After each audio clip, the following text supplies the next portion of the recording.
nation! No donation, no salvation! And remember, respect is everything. And we're back. I'm sorry this video took so long to get out. I've tried to record this 3 separate times. Every time has been a complete disaster, and it doesn't help that my tripod broke. Today, we are going to look at a set of Seekers. So yes, I told myself I wasn't going to do any more Seekers, but I decided I had 3 characters that I think would be perfect fits for the Seekers. Two of them being actual Seekers, and one of them being from the Transformers Prime series. So I decided to include them because I really like their looks. So I decided, hey, I have the colors to do these characters, so I'm going to do them. So yes, we're going to look at Nacelle, Blackout, and Skyquake. Now Blackout is actually a replacement for my other Blackout figure, who I've renamed Grindor. And I've also updated that figure, so we'll look at him next time. But today we're going to look at the new Blackout figure, who is now a Seeker, whereas Grindor is a member of the Dreads, like Blackout originally was in my story. But we'll get to that during the Grindor video. So let's just look at the Seekers today, because I've been putting this off way too much because I've been having too many technical problems with this. So without wasting too much time, let's get to the transformations. Okay, so I'm going to start in the order that I built them. So we're going to start with Nacelle here, who originally I think was a G2 character. Or I think they were in G1, but they were one of the many copy and paste background Seekers. I don't remember. I'll have a picture on screen of what Nacelle is supposed to look like. I think it was just like a recolor of Ramjet or something. But anyway, to transform Nacelle, first we're going to fold the arms out, fold the null rays down. Also, if you are new here, none of my Seekers are alike. They're all different, which is kind of the theme that I went with for my fiction.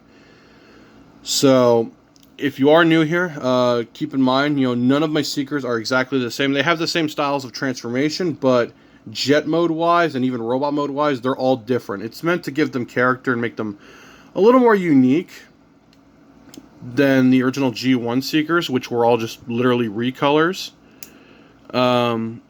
I should be explaining the transformation, but you can kind of see what's going on here. So yeah, rotate the legs out like that. So yeah, if this one, rotate it out. So yeah, the legs kind of have to go inside out a bit to really work. So that's how that works. And then to finish off the legs, fold his feet out. I may redo those feet because I didn't realize how unstable they actually were, but we'll get to that in robot mode. His waist really likes to come apart. It's kind of annoying. Okay, so next, you can fold these up. I like to fold them up like this. I mean, it looks ridiculous, but I like ridiculous. Next, you're going to fold this down. Fold that down like that. Or you can leave it however you want. It doesn't matter. And then, you will rotate his head out. So yeah, there is Nacelle in his robot mode. Now, the theme with Nacelle that I tried to do here, he's kind of... So he's got like these giant ears on his head. So like he's supposed to be like a bat, basically. I know that's a stretch, but just work with me and it'll make sense. But yeah, he's supposed to be kind of like a bat, I guess, which I know makes literally no sense, but I'm mostly going based off that head design. Like I said, if you're new here, my characters are done in a very kind of anime, sort of Mega Man style, so that's why they look the way they do. Anyway, here's Blackout's jet mode. I really like Blackout. He turned out really nice. You will have to remove the null rays, but because they're weapons, I'm okay with it. Because well, that wasn't supposed to break off. Insert the spammy spam. Okay, sorry about that. Stupid piece just broke off out of nowhere. I really like his jet mode because it's probably the closest I've gotten to the actual original Seeker jet, at least as much as I could. But the robot mode I tried to make unique. Anyway, let's go ahead and... So I kind of copied this from my Jetfire figure, though it's not as clean looking. Fold down the entire leg assembly. Spread his legs out. And we're pretty much done with those. You can center them out a bit if you want to. So next, we're going to do... Need to back the camera up a little bit because he's getting kind of tall. We'll worry about the null rays in a second. Next, you want to fold his arms down. Then rotate his arms around, down, Oop, no, down and around. Oh, what? Okay, that was weird. I guess I may have done the one arm differently. Let's go ahead and plug in his null rays now while we still can. Get those in there. Nice. There's one. Now for the other one. I really like this piece that I used for the null rays. It's just like a little prodding piece with this kind of connector bit at the end. It's very helpful for this kind of style of null ray that I did. There we go. Plug that in.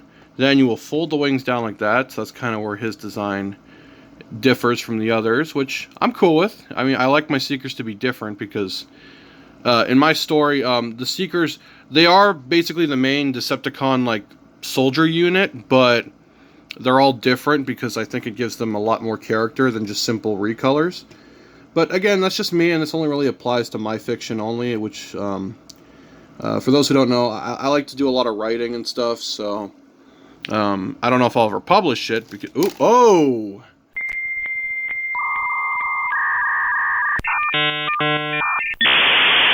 No biggie, it was just a shoulder guard. So we'll put him in the middle because he's kind of the leader of this squadron. Next is Skyquake. Now Skyquake is an interesting story. I did build Dreadwing, but Dreadwing is a member of the Dreads, so he doesn't really look anything like Dreadwing from Transformers Prime. He looks more like the Jet Viacon.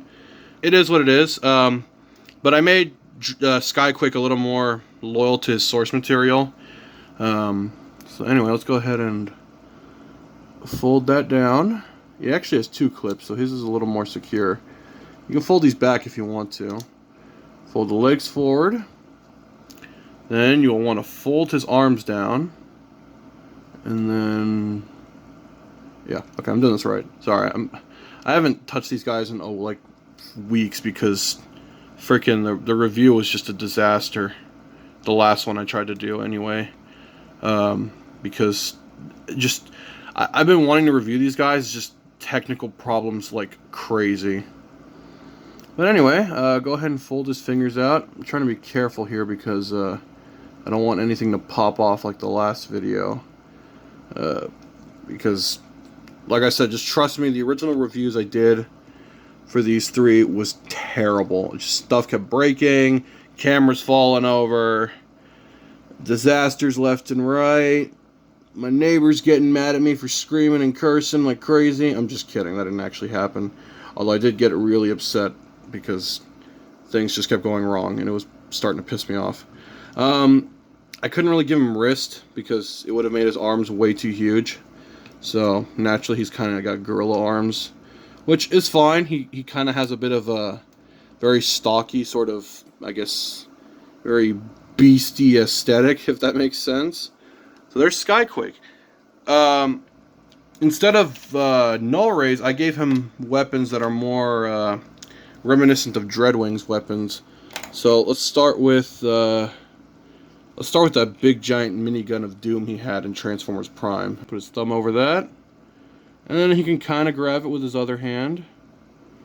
So he's got that giant cannon that he had in Transformers Prime. So that's cool. So we can go ahead and remove that. And if we want a little more close quarters combat, since in Transformers Prime he was kind of a brute, we can give him his sword, which doesn't want to cooperate with me now, because only when I do the review. So there's his sword. A very basic little weapon. Here, let's go ahead and just get a close-up of that. Yeah, his sword's very basic. I guess you could plug it in like this, but I don't know. It's whatever.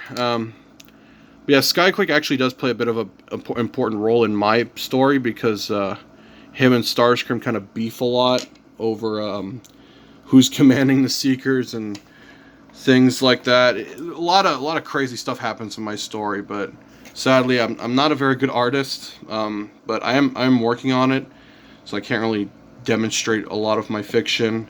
I mean, I do have like a whole like text file and script for the actual graphic novel I want to produce, but that's all irrelevant. Anyway, you all have a good one. Hallelujah! Another soul saved!